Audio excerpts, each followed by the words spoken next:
Selamat malam Bapak Ibu Saudara yang kasih dalam Tuhan Yesus Kristus. Malam ini saya akan sharing tentang COVID-19. Nah, apakah corona itu intimidasi iblis atau rancangan Tuhan? Pada mulanya saya mengira bahwa COVID-19 adalah intimidasi iblis. Tetapi seiring dengan berjalannya waktu dan kenyataan yang terjadi, tampaklah bahwa itu adalah rancangan Allah. Kenapa? Karena virus corona yang dimulai dari Wuhan menyebar ke seluruh dunia.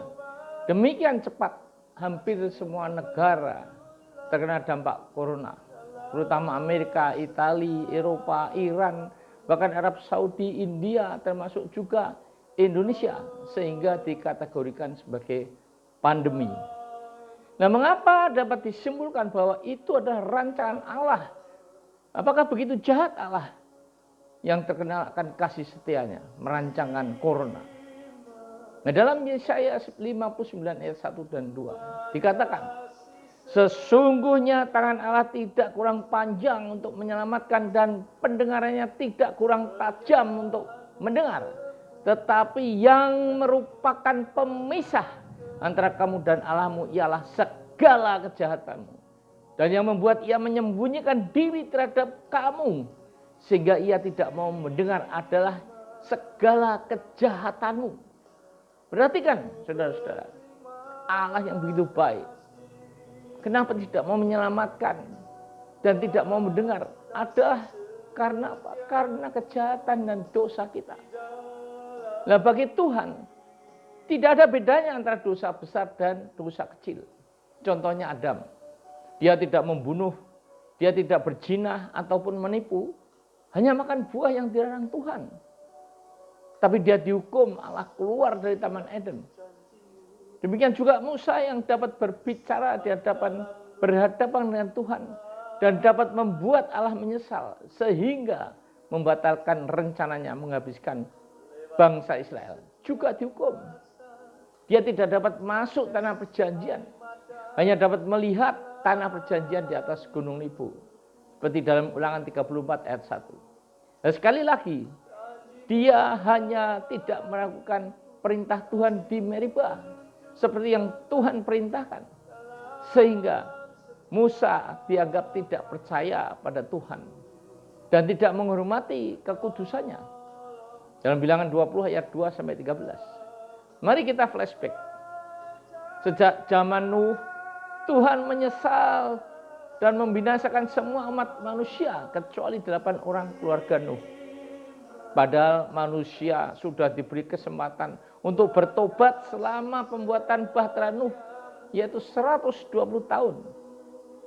Sodom, Gomora hangus dibakar api belerang karena perzinahan dan perilaku seks yang menyimpang. Itulah penyebabnya, saudara-saudara. Hanya Nabi Musa yang dapat membuat Tuhan menyesal untuk tidak jadi memusnahkan bangsa Israel yang menyembah patung lembu emas tuangan. Tetapi tetap saja 3.000 orang Israel dibunuh karena itu. Nah, begitu juga semua generasi tua bangsa Israel mati di padang gurun karena mereka tegar tengkuk kecuali Yosua dan Kaleb. Nah, pada zaman hakim-hakim, Tuhan juga menghukum atau memberkati bangsa Israel sesuai dengan tindakan mereka, yaitu apakah menyembah berhala atau berbalik kepada Tuhan yang telah mengeluarkan mereka dari perbudakan di tanah Mesir. Bangsa Israel hanya berbalik kepada Tuhan ketika ada para hakim yang memimpin saja. Setelah itu mereka menyembah dewa Baal lagi.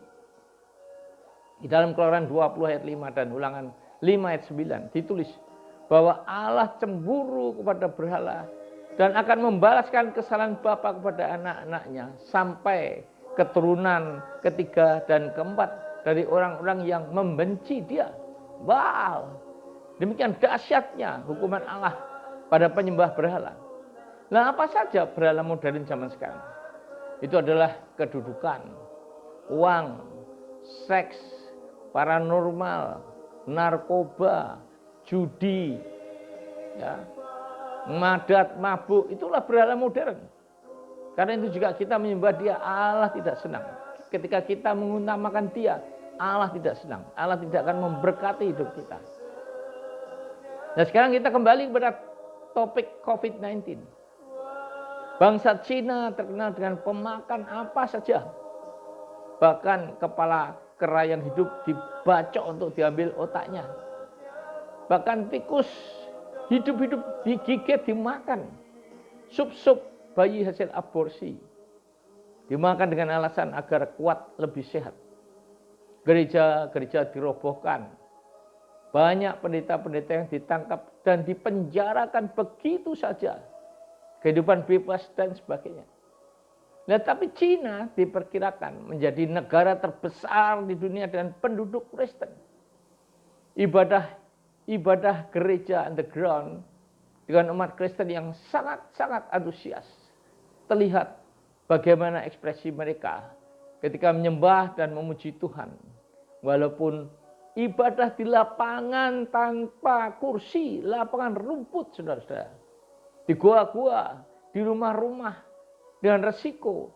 Jika ketahuan maka pendetanya langsung ditangkap dan langsung dipenjara. Masuk camp kerja paksa tanpa pengadilan. Nah ternyata di penjara mereka menghafalkan Alkitab dalam bentuk robekan kertas. Karena tidak boleh membawa Alkitab di dalam penjara. Sehingga ketika ada seminar, seorang evangelis Amerika heran. Ketika seminarnya yang dihadiri oleh pendeta-pendeta yang menempuh perjalanan sampai 2 hari. Tapi mereka hafal ayat-ayat Alkitab. Begitu juga ketika mereka mendapatkan kiriman Alkitab. Wow, diciumi. Dengan antusias. Seolah-olah mendapatkan permata berlian. Kondisi itu sangat kontras dengan kondisi umat Kristen di sini. Ke gereja hanya membawa HP. Apalagi ketika firman diberitakan malah mainan HP, ngobrol. Jarang, bahkan tidak pernah membawa Alkitab setiap ke gereja. Tidak pernah membaca Alkitab di rumah. Itu sama yang saya lakukan dulu, saudara-saudara. Membaca Alkitab ini sebagai obat tidur. Ya. Nah kembali kepada dosa. Perkawinan sejenis yang dilegalkan di banyak negara-negara maju di dunia. Di Amerika seorang pembuat roti pengantin bangkrut karena tidak mau memberikan patung 2 laki-laki di atas kuenya. Sehingga dituntut oleh LGBT yang pesan kue itu.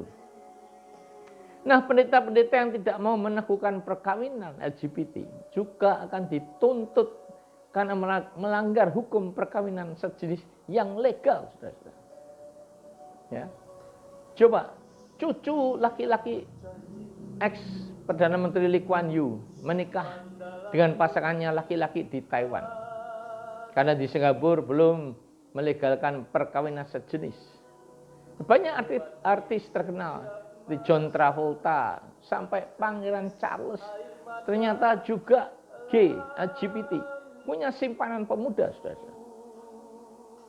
Festival LGBT Mardi Gras yang diselenggarakan tiap tahun.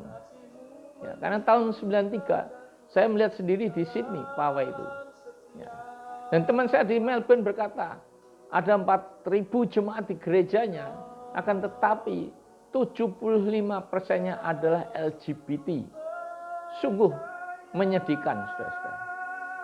Nah sekarang apa sikap kita dalam menghadapi coronavirus itu? Nah kita tahu di mana-mana orang pada menangis di pinggir jalan, meratap berdoa. Di Brasil, Italia, Spanyol, bahkan para tahanan juga meratap. Menangis minta ampun pada Tuhan. Inilah rencana Tuhan yang membuat manusia sadar akan kejahatan dan dosa-dosa mereka sehingga bertobat minta belas kasihan. Para dokter juga menyarankan pasien-pasien untuk berdoa. Ya, belum pernah hal ini terjadi sebelumnya. Jemaat-jemaat tidak ibadah di gereja lagi, tapi online dan mendirikan mezbah keluarga. Nah, dengan adanya mesbah keluarga maka akan berakibat makin dekatnya hubungan antara keluarga, makin terjalin komunikasi yang saling terbuka, makin memperhatikan anak-anak ataupun orang tua. Nah, demikian juga kita dapat merenungkan hubungan kita dengan Tuhan, di mana sebelumnya kita hanya disibukkan dengan pekerjaan atau bisnis dan urusan-urusan lainnya. Nah, semuanya disadarkan untuk lebih taat dan bertekun. Banyak kesempatan untuk baca firman, merenungkan kehidupan apa yang selama ini kita lakukan yang kurang layak bagi orang percaya. Nah, kita juga mulai memikirkan orang-orang yang kesulitan makan dengan kondisi corona ini dan tergerak untuk saling berbagi, menjadi saluran berkat dan sebagainya. Nah, demikian juga gereja sekarang tidak ada aktivitas ibadah, pemahaman Alkitab, komsel dan lain-lain yang secara tidak langsung, berkurangnya dana untuk kegiatan-kegiatan yang biasanya dilakukan. Nah, inilah masa tuaian dan masa persiapan untuk menyambut kedatangan Tuhan Yesus kedua yang turun di awan seperti dalam Matius 24 ayat 30. Seperti pencuri, ya, dalam 1 Tesalonika 5 ayat 2, dan kedatangannya seperti kilat dari timur ke barat, Matius 24 ayat 7. Karena tanda-tanda kedatangannya dalam kitab Yoel sudah banyak yang digenapi, seperti peperangan, kelaparan, bencana alam, gempa bumi, bulan darah, sungai berwarna merah darah ditarakan, laut menjadi merah di Maluku Utara. Sungai yang Cina juga berubah menjadi merah. Dan lain-lain. Timbulnya antikris yang menentang ibadah-ibadah, membakar gereja, teroris, dan sebagainya. Tetapi kebalikannya juga makin banyaknya orang-orang yang menerima Tuhan Yesus di negara-negara muslim. Seperti Pakistan, Iran. Nah, puluhan juta orang Afrika juga dimenangkan jiwanya oleh Reinhard Bonnke dan penggantinya sekarang Daniel Kolenda. Saudara-saudaraku, ada hari Tuhan yang pasti terjadi, tapi tidak ada seorang pun yang tahu kapan akan terjadi. Yaitu yang pertama adalah kematian. Kedua adalah kedatangan Tuhan Yesus yang kedua. Saudara-saudara, kematian tidak harus berumur tua. Bayi bahkan masih dalam kandungan bisa meninggal. Kematian juga tidak harus sakit, karena akibat kecelakaan, serangan jantung, dan sebagainya. Kematian dapat terjadi setiap saat, saudara-saudara. Demikian juga kedatangan Tuhan Yesus. Bagi yang tidak ikut terangkat, sehingga Tuhan Yesus, ketika Tuhan Yesus datang yang kedua kalinya, akan mengalami masa tribulasi atau kesukaran awal dan kesukaran besar selama 2 kali 3,5 tahun. Di mana antikris dan nabi-nabi palsu akan membunuh dan menyiksa siapa saja yang tidak mau menyembah mereka. Ada dalam Mika 7 ayat 12, Wahyu 17 ayat 6, Wahyu 13 ayat 5. Antikris nanti akan menyatakan diri sebagai Allah di 2 Tesalonika 2 ayat 4. Nah, yang terangkat adalah yang sudah menerima karunia Roh Sulung dalam Roma 8 ayat 23. Ibarat setundun pisang, saudara-saudara. Di bagian atasnya sudah matang, kuning, tapi bawahnya masih hijau. Nah, yang masih hijau ini ya harus dikeram atau dikabit agar matang. Nah, inilah masa tribulasi yang harus dijalani orang percaya yang tidak diangkat. Mereka akan mengalami siksaan. Mereka akan dipasangi chip untuk dapat bertransaksi. Dan yang tidak dipasang, maka tidak dapat bertransaksi. Tetapi yang dipasang, maka akan hilang keselamatannya. Bilangan 666 sudah ada di barcode produk-produk di supermarket. Chip sudah banyak dipasang di kantor-kantor untuk membuka pintu, untuk mengoperasikan komputer, program kesehatan Mondex, uang digital, kartu kredit yang sudah lama adalah awal dari uang digital. Nah, semuanya itu akan menuju kepada one world order yang diawali dengan One World Religion. Tanggal 14 Mei 2020 ini, Paus mengundang para pemimpin agama dunia untuk datang ke Vatikan, membicarakan fakta One Religion, satu agama. Bahkan tidak tertutup kemungkinan dengan jatuhnya ekonomi negara-negara karena corona, saham-saham jatuh, maka akan ditawari pinjaman IMF dan bank-bank dunia yang dimiliki oleh orang Yahudi terkaya di dunia ini, yaitu Rothschild.